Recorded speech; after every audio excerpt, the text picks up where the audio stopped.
Warm welcome each one of you. प्यारे बच्चों, मैं देवेंद्र ठाकुर आपका वाइज एकेडमी में स्वागत करता हूँ। बच्चों, download wise neat and GE app, get registered and start your journey, start your preparation, start your learning with wise academy, a true companion for your success. बच्चों, आज के हमारे डिस्कशन में जो आज का हमारा टॉपिक है बच्चों, वो रहने वाला है मेंडलीव पीरियोडिक क्लासिफिकेशन। क्या टॉपिक है बच्चों? Mendeleev periodic classification. तो बच्चों, इस टॉपिक में हम डिस्कस करेंगे कि जो मेंडलीव्स थे उनकी क्या कंट्रीब्यूशन थी एलिमेंट को क्लासीफाई करने के लिए। तो बच्चों, आज के जो हमारे टॉपिक हैं उनका एक आउटलुक ले लेते हैं। हम कौन कौन से टॉपिक डिस्कस करेंगे। हम करेंगे बच्चों Mendeleev's contribution along with Mendeleev's periodic table, achievement of Mendeleev's periodic table and limitation of Mendeleev's periodic table. और लास्ट में बच्चों क्विज के क्वेश्चंस जिनको आपने लेक्चर सुनने के बाद अटेम्प्ट करना है और अपने रिस्पॉन्स अपनी जो ऐप है उसके ऊपर अपलोड करना है। ठीक है, तो बच्चों let us start with Mendeleev's contribution. बच्चों मेंडलीव थे, इनके टाइम में ये एक रशियन केमिस्ट थे और इनके टाइम में बच्चों 63 एलिमेंट्स आर नोन।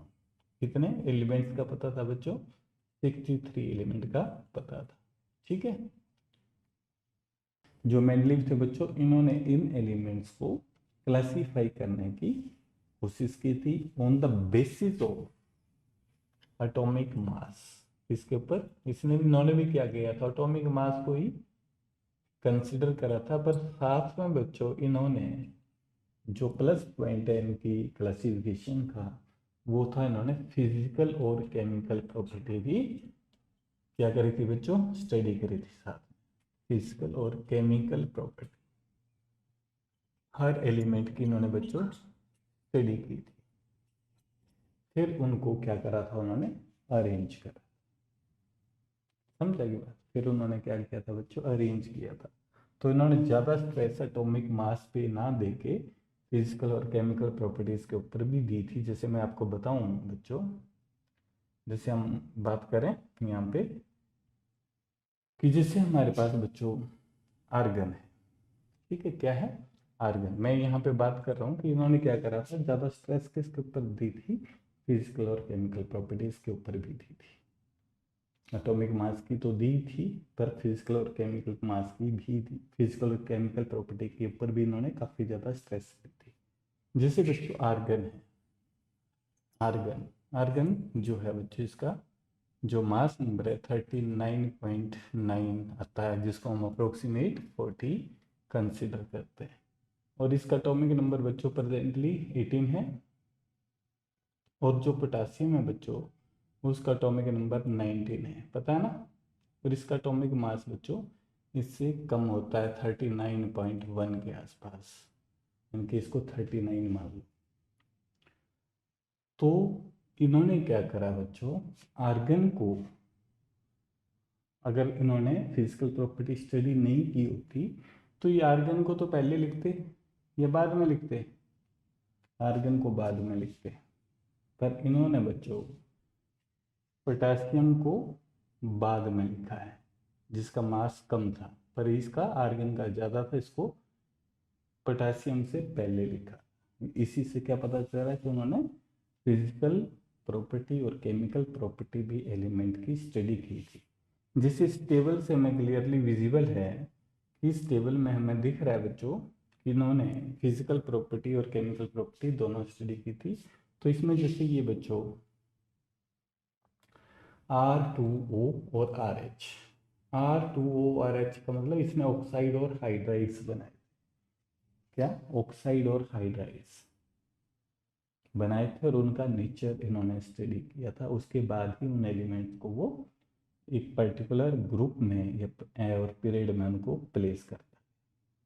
ठीक है बच्चों, अब जैसे यहाँ पे मैं बात करूँ, मेंडलीव जो थे, जैसे यहाँ पे हम बात करें बच्चों, ये आर जो है इसमें एलिमेंट के बराबर जो यहाँ लिखा है ना आर, जैसे यहाँ पे एच लिख दो तो ये क्या बन जाएगा, ऑक्साइड H2O। ठीक है। लिथियम में ये क्या बनाएगा बच्चों, LiO, Li2O। ठीक है। और सोडियम में क्या बनाएगा बच्चों, Na2O।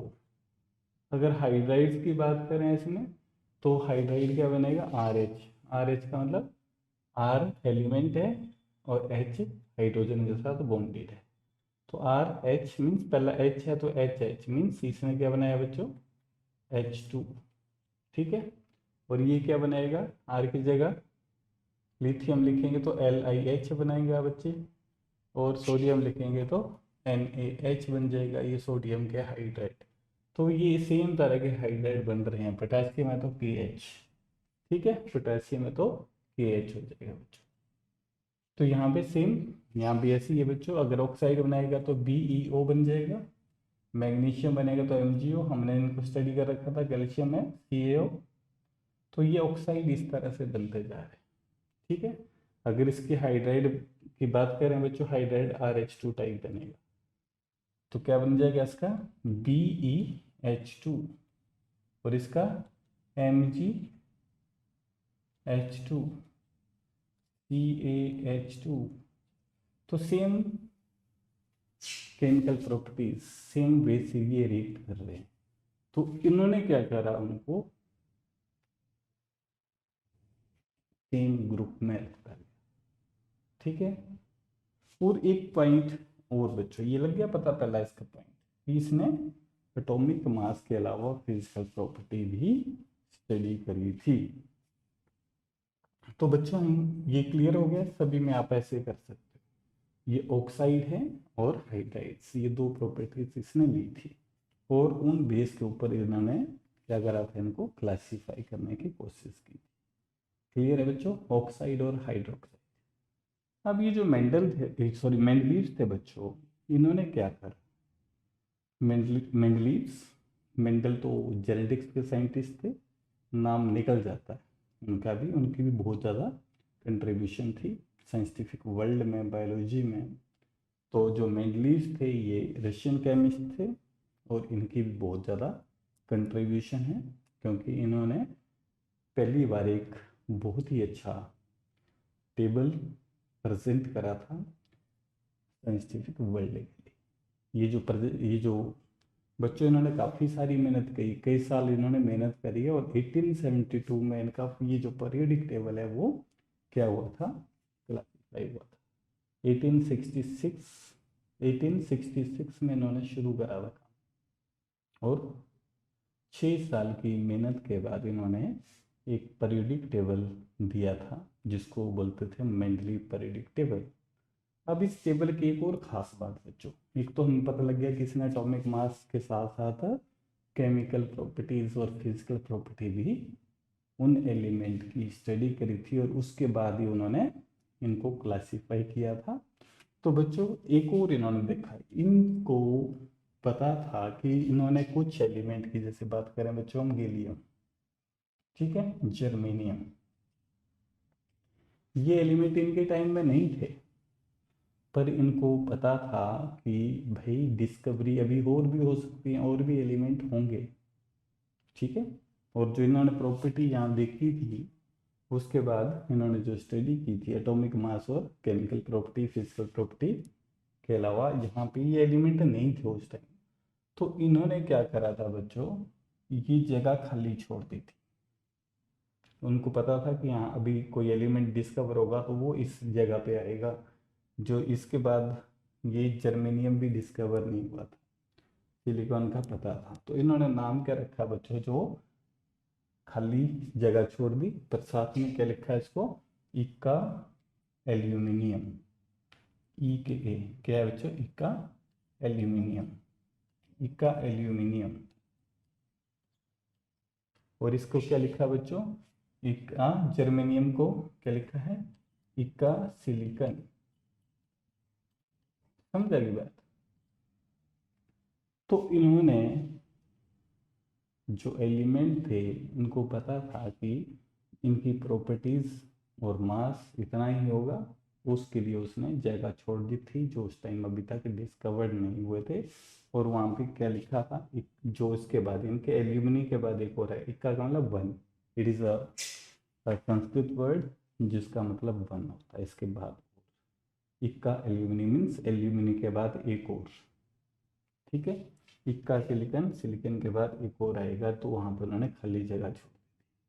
और ये मास उन्होंने प्रेडिक्ट कर, जब ये एलिमेंट डिस्कवर हुए तो सेम पोजीशन पे आए, ठीक है। और उनका नाम गैलियम और जर्मेनियम रख दिए। ऐसे और भी हैं, ठीक है, इससे और भी मिलेंगे बच्चों हमारे पास। तो इस तरह से इन्होंने अब क्या करा बच्चों, एक ला दिया। क्या दिया बच्चों, एक ला, जिसको क्या बोलते हैं हम, मेंडलीज पीरियोडिक ला। क्या, मेंडलीज पीरियोडिक ला बोल देते हैं। और उसकी स्टेटमेंट क्या है बच्चों, जो फिजिकल एंड केमिकल, यहाँ पे लिख रहा हूँ बच्चों, physical and chemical properties of elements are periodic function, periodic function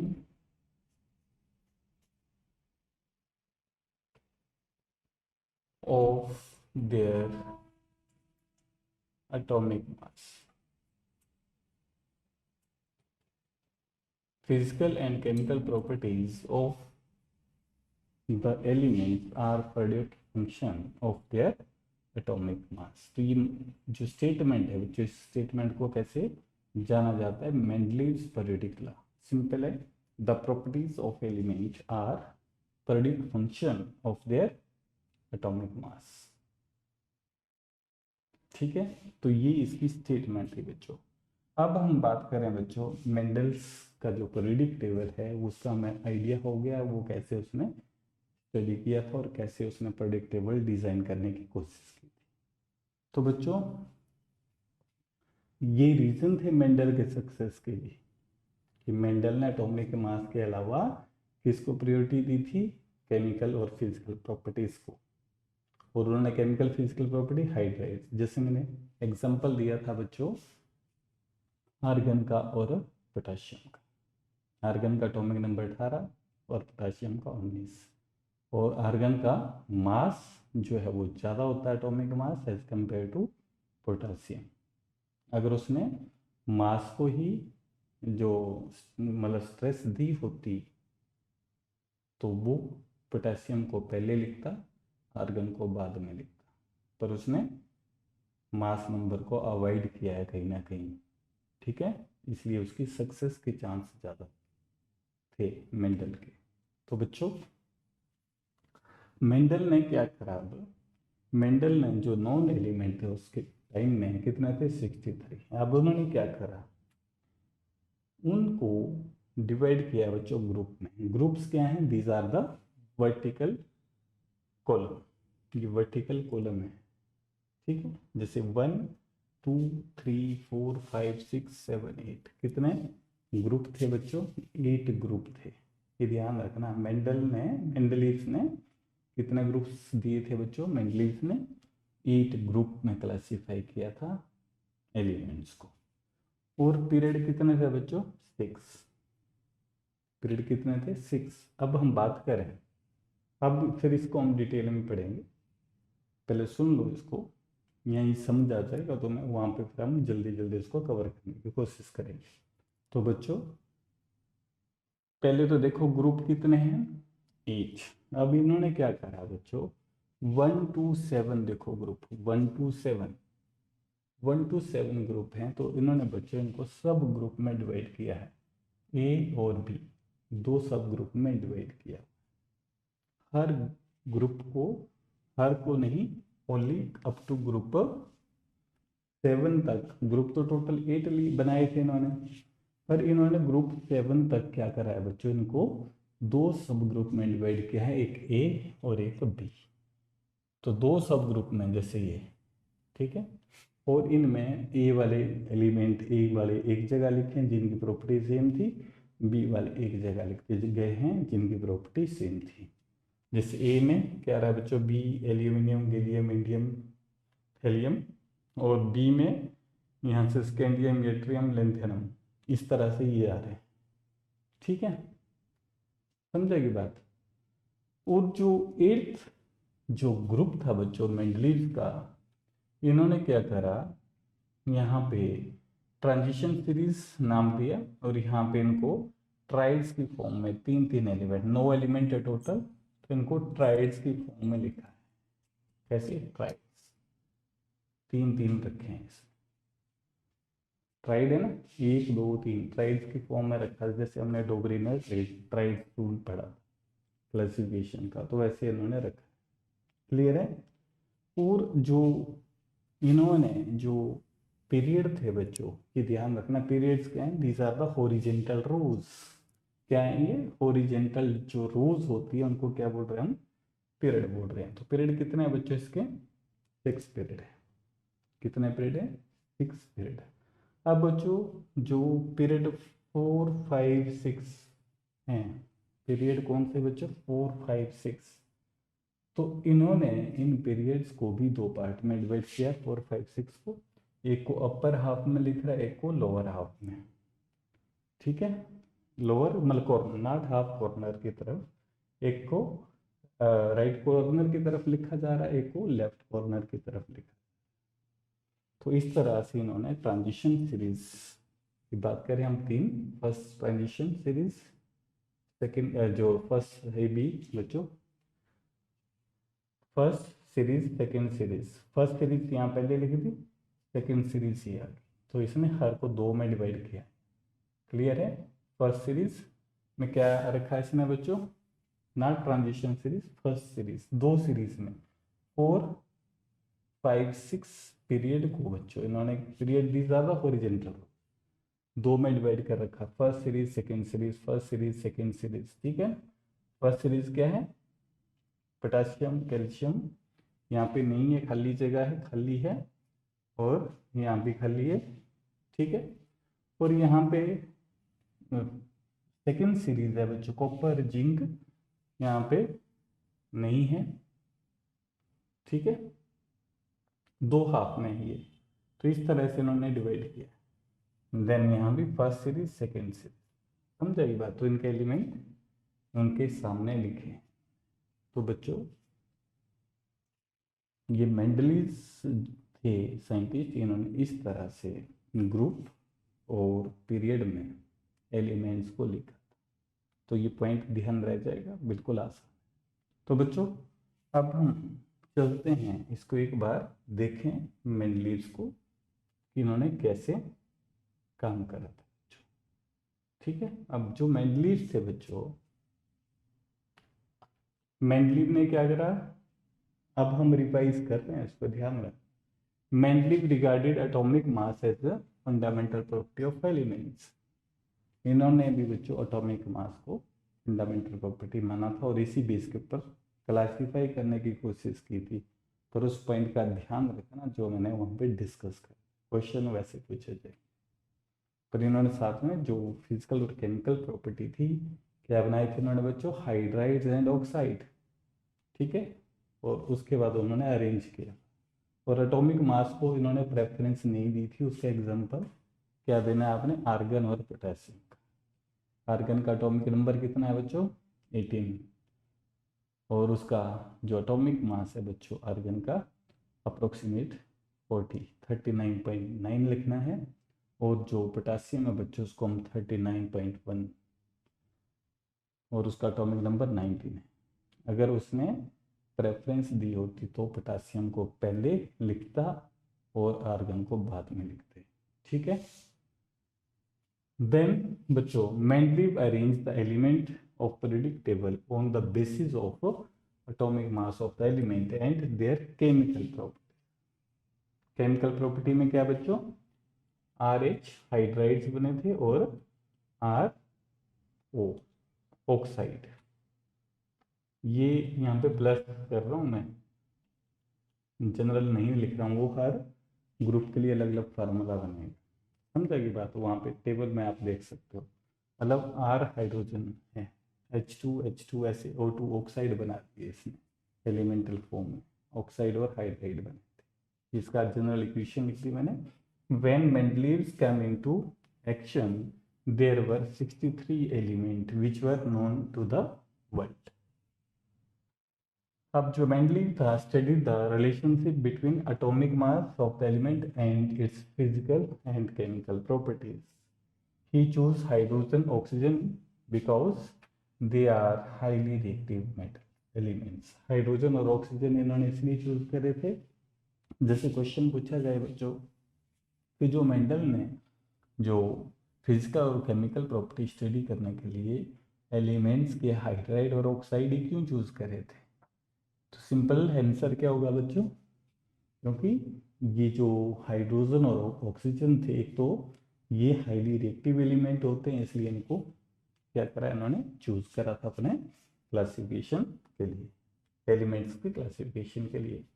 अब इन्होंने कैसे करा बच्चों, मेंडलीव टूक 63 कार्ड, कितने कार्ड लिए इन्होंने 63, क्योंकि 63 ही एलिमेंट थे, and wrote down the property of each element on each card. Property वहां पे लिखता गया, एक्सपेरिमेंट करता गया, प्रॉपर्टीज वहां लिखता गया। He selected the element which were having similar properties and observed that most of the element of in his periodic table were ranged in order of increasing atomic mass। ज़्यादातर element उन्होंने atomic mass के ऊपर ही arrange किए गए थे, पर कुछ एक में, जैसे आर्गन और पोटेशियम का मैं बार बार एग्जांपल दे रहा हूँ, और आपको ये अब शायद याद भी हो गया होगा, ठीक है, शायद नहीं याद हो ही गया। He also observed the reoccurrence of the elements with similar physical and chemical properties. Then बच्चों, on the basis of his result, he formulated periodic law। तो ये periodic law ध्यान रखना बच्चों, क्योंकि ये पूछा जाएगा मेनली periodic law क्या होता है। The properties of element are periodic function of their atomic masses। या आप ऐसे भी लिख सकते हो, the physical and chemical properties of the elements are periodic function of their atomic masses, वो पीरियडिक लॉ, ठीक है। लॉ इन्होंने इस बेस के ऊपर दिया है बच्चों, पर यहाँ पे जो फिजिकल और केमिकल प्रॉपर्टीज थी वो उन्होंने जो स्टडी की थी वहाँ पे वो कहीं ना कहीं वेरी करती थी, ठीक है, मास के ऊपर भी डिपेंड नहीं कर रही थी, वो वेरी करती थी। वो बाद में जैसे कंसेप्ट आगे बढ़ते गई, डिस्कवरी होती गई, तो फिर उसकी कंबाइनिंग कैपेसिटी की बात आना शुरू हुई, ठीक है, जो प्रॉपर्टीज हैं कैसे कंबाइन कर। The periodic table formulated by Mendeleev contain vertical columns are called group and horizontal rows are called period.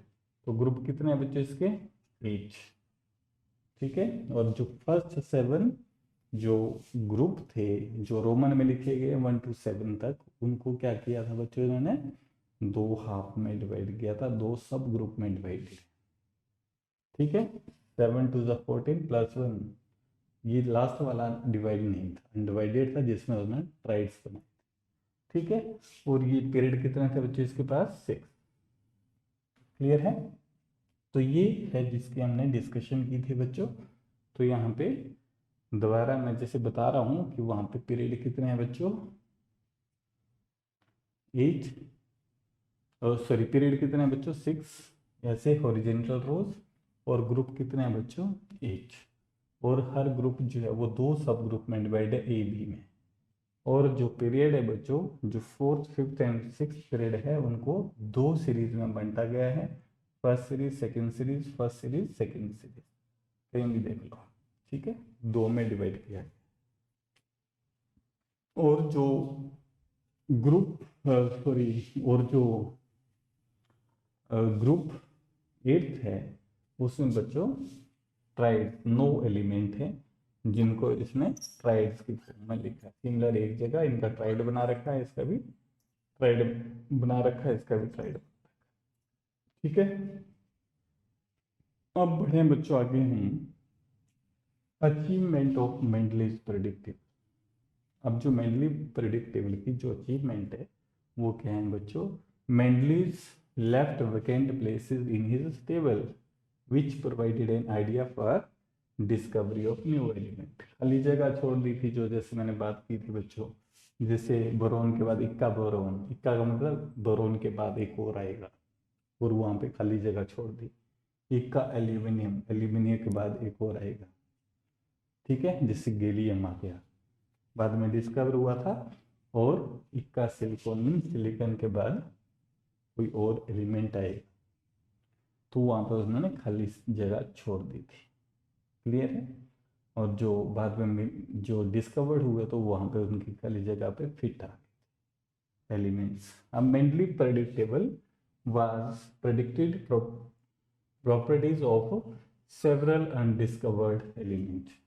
तो ये जो मेनली प्रेडिक्टेबल था बच्चों, उन्होंने जो अभी तक एलिमेंट डिस्कवर्ड नहीं हुए थे उनकी प्रॉपर्टी को भी वो प्रेडिक्ट कर लेते थे, ठीक है, उसकी हेल्प से प्रेडिक्ट कर लेते थे,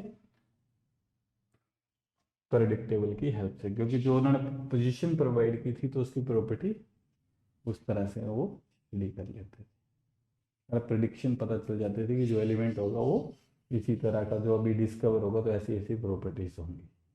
समझा कि बात? It is useful in correcting the doubtful atomic mass of some element. ठीक है, noble gas could accommodated in the Mendeleev's periodic table without disturbing the periodic table after discovery.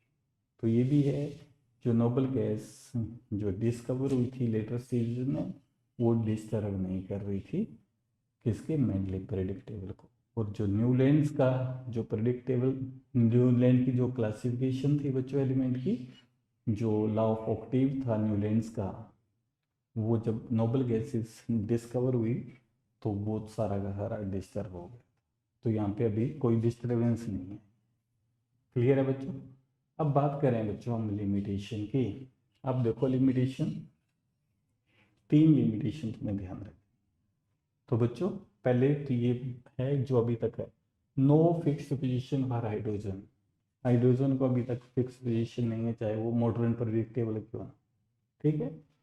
No correct position of hydrogen atom was in Mendeleev periodic table. अब second बच्चों position of hydrogen with alkali metal और halogen के साथ भी इनको place किया जा सकता है। अगर नॉन मेटल है इसको कंसिडर करें तो हैलोजन के साथ, फ्लोरीन, क्लोरीन, ब्रोमीन के साथ भी ये इसको रख सकते हैं हम, क्योंकि ये भी सिंगल बॉन्ड बना रहा है, कोवलेंट बॉन्ड। अगर हम इसको मेटल के साथ रखते हैं तो मेटल तो आयनिक बॉन्ड बनाती है, वो इलेक्ट्रॉन छोड़ती है, तो इसकी प्रॉपर्टी जो है एनामलस बिहेवियर होता है। अब दूसरी बात करें बच्चों, आइसोटोप। ये जो आइसोटोप है were not given any place in the predictable because they were discovered much later. Isotope क्या होते हैं बच्चों? आइसोटोप क्या होते हैं? Atoms of same element.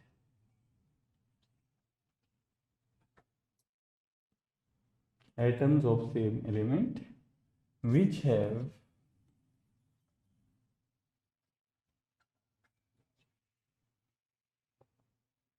same atomic number, atomic number में नंबर ऑफ प्रोटॉन तो सेम रहेंगे but different mass number means proton में डिफर करें। समझेगी बात बच्चों? क्यों? देखो, क्योंकि एटॉमिक नंबर क्या होता है? नंबर ऑफ प्रोटॉन, तो number of neutrons plus number of protons that gives you mass number, ठीक है। तो यहाँ पे न्यूट्रॉन में डिफरेंट रहते हैं, जिससे बच्चों हमारे पास क्लोरीन 35 है, ये आइसोटोप है, और क्लोरीन 37, ये भी क्या है बच्चों? आइसोटोप। एटॉमिक नंबर सेम है 17। हाइड्रोजन के लिख लो 1H1 1H2 1H3, ये भी क्या है बच्चों? आइसोटोप। नाइट्रोजन के, कार्बन के, किसी के भी लिख सकते हो तुम। कार्बन की क्या होंगे बच्चों? C612 C613 C614, तो ये 3 एलिमेंट के फॉर्म में मिल रहे हैं। तो एलिमेंट को, इनको जो आइसोटोप थे उनको भी कोई करेक्ट प्लेस नहीं दिया गया था, क्योंकि उस समय इनका आइसोटोप का पता नहीं होता। अब जो एवरेज मास लेते हैं बच्चों, जो हम एटॉमिक मास की बात करते हैं, तो उसका एवरेज निकालते हैं। उसके कई तरीके थे निकालने के। उससे पहले number of proton, number of neutrons भी निकाल सकते हैं, या ऐसे भी निकाल सकते हैं एवरेज। 35 प्लस 37 कितना हो गया बच्चों? 72 डिवाइड बाई 2, एवरेज ले लिया। इसका कितना आ गया बच्चों? 35.5। तो क्लोरीन का कितना लेते हैं हम? 35.5 ले लेते हैं दोनों को मिला के। इसके और भी तरीके हैं, 3 मेथड है इनको निकालने के। डोमेन तीसरे वाला मैं तुम्हें बता नहीं रहा हूँ, क्योंकि वहाँ पे जैसे ये है, इसके रिलेटिव अबंडेंस देखी जाती है आइसोटोप की, और उसकी इसकी जो 12 जो मास नंबर है multiplied by abundance, relative abundance, and 13 multiplied by its abundance in nature कितना मिलता है? 14 मल्टीप्लाइड अबंडेंस।